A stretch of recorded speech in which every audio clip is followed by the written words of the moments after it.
নমস্কার। তো আজকে যে ভিডিওটা নিয়ে আলোচনা করব সেটা হচ্ছে যে আরজিকরের কিছু ঘটনা ঘটেছে, একটা ঘটনা। তো সেই ঘটনাটা কিছুদিন থেকে আমরা দেখতে পাচ্ছি, আপনারা সবাই কম বেশি একটু একটু জানেন।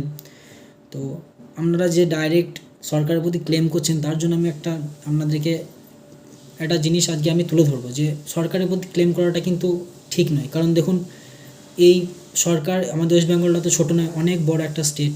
তো আমরা সরকারকে নির্বাচন করেছি। সরকার কিন্তু উচ্চ উচ্চ পদস্থ কিছু ব্যক্তি বা কিছু এইচওডি যারা রয়েছেন, আমাদের প্রশাসনিক যারা আমাদের হেড রয়েছেন, এগুলো তাদের দিয়ে পরিচালনা করবেন এবং দেখার জন্য তাদেরকে রিকমেন্ড করে রেখেছেন। তো এবারে এটা একটা নিন্দজনক, অত্যন্ত নির্লজ্জ একটা ঘটনা।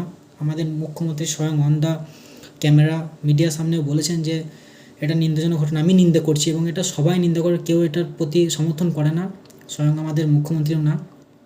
এবং আপনারা যে ডাইরেক্ট ক্লেম করছেন সরকারের প্রতি, এটা কিন্তু ঠিক নয়। কারণ হিট অফ দ্য মুভমেন্টের কিছু সংখ্যক মানুষ এটা করতেই পারেন, সেটা হিট অফ দ্য মুভমেন্ট হতে পারে। তা বলে যে আপনারা এটা বিশ্বাস করবেন না, সেটা আপনাদের ব্যাপার। আপনাদেরকে বিশ্বাস রাখাবার জন্য আমাদের মুখ্যমন্ত্রী বলেছেন যে আপনারা আমার প্রতি বিশ্বাস রাখুন।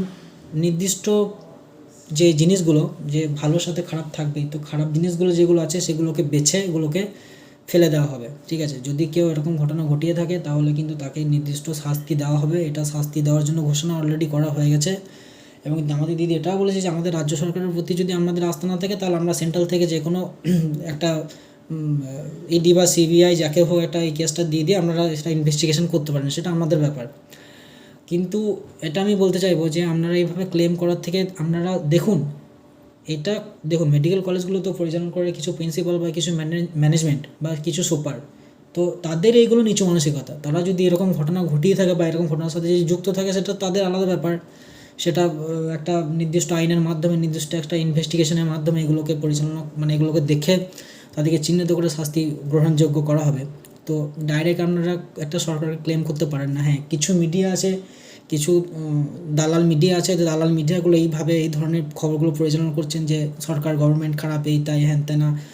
হ্যাঁ, তো নিন্দাজনক ঘটনা ঘটেছে। এটার জন্য আমাদের মুখ্যমন্ত্রী নিজেই বলেছে যে আমি নিজে অন দ্য স্পট দাঁড়িয়ে থেকে বলছি, এর সাথে যারা যুক্ত আছে তাদেরকে বেছে শাস্তি দেওয়া হবে। এটা অভিষেক ব্যানার্জি বলেছেন এবং আমরা তার প্রতি বিশ্বাস রাখি। আর মানুষ, এই ওয়েস্ট বেঙ্গলের মানুষ তার প্রতি বিশ্বাস রেখেছেন বলেই কিন্তু লোকসভা ভোট এবং আমাদের বিধানসভা ভোটে তাকে আবার বিপুল ভোটে জিতিয়ে তাকে আবার আনা হয়েছে। কারণ সে অনেক উন্নতি করেছে। হ্যাঁ, আমার গ্রামে আমি আগে যখন ছোট ছিলাম, যখন আমরা 5-6-এ পড়তাম, তখন আমরা স্কুল যাওয়ার সময় আমরা রাস্তাতে হাঁটতে পারতাম, এটা কাদা ছিল। আর এখন এই টাইমে আপনারা এই 2024 সালে দাঁড়িয়ে এত উন্নতি হয়েছে, আপনারা ঘর থেকে বেরোলে পারে রাস্তার মধ্যে ভালোভাবে হেঁটে যেতে পারবেন। স্বাস্থ্যকেন্দ্র বলুন বা মেডিকেল কলেজ বলুন, সমস্ত দিক দিয়ে একদম ফ্যাসিলিটিস, সমস্ত দিক দিয়ে ভালো, একদম সুন্দর ব্যবস্থা করেছেন আমাদের মাননীয় মুখ্যমন্ত্রী। তো আমরা মুখ্যমন্ত্রীর ভরসা রাখি। যারা এই সকল নিয়ে ফালতু গুজব ছড়াচ্ছেন, আলোচনা করছেন, এগুলো করবেন না। এটা নিন্দজনক ঘটনা, আমরা এটা স্বীকার করি। এবং এটা পুরো ওয়েস্ট বেঙ্গলের মানুষ, পুরো দেশের মানুষ, ওয়ার্ল্ডের মানুষ এগুলোকে কোনো দিন সমর্থন করবে না, না আমাদের মুখ্যমন্ত্রীও না। মুখ্যমন্ত্রী বলেছেন যে আমাদের ওপর আপনারা আস্থা রাখুন, আমরা এগুলোকে চিহ্নিত করে করবো। এবং আমরা দেখেছি এর আগে যে পৌরসভায় কিছু বিস্তীর্ণ এলাকাতে যারা এই অবৈধভাবে রাস্তার উপরে বসে বসে যারা দীর্ঘদিন ধরে সাধারণ মানুষের জন্য এগুলোকে ডিস্টার্ব করছিল, তাদের জন্য পানিশমেন্ট হয়েছে এবং তাদের ব্যবস্থাও নিয়েছেন আমাদের গভর্নমেন্ট। আমরা গভর্নমেন্টের উপর ভরসা রাখি, বিশ্বাস রাখি, ভবিষ্যতেও আমরা রাখবো। আপনারা কেউ ভাইলেন্সের সৃষ্টি করবেন না, গুজবে কেউ কান দেবেন না। এবং আপনারা দেখে যান যে শাস্তি হচ্ছে কি না। দিদি কাউকে ছাড়ে না, তাদের দলের কেউ হোক বা তার ডিপার্টমেন্টের কেউ হোক, যাই হোক না কেন, দিদি মানুষের জন্য আছেন, মানুষের জন্য লড়বেন। সাধারণ মানুষ তার কাছে সব কিছু, কোনো গভর্নমেন্টের কোনো ক্ষতি করুক না কেন, যে কোনো অত্যাচার অন্যায় করুক না কেন, সে গভর্নমেন্টে যত বড়ই পদে থাকুক, তাকে দিদি ছেঁটে ফেলে দেবে। বা সে পার্টির যে কেউ হোক না কেন, তাকে দিদি ছেঁটে ফেলে দেবে। এটা দিদির একটা সিস্টেম, এটা আমাদের গভর্নমেন্টের, মমতা ব্যানার্জির একটা সিস্টেম। সে সিস্টেম চলতে পছন্দ করে এবং এই জন্য আমরা তাকে অনেক ভালোবাসি, সাপোর্ট করি।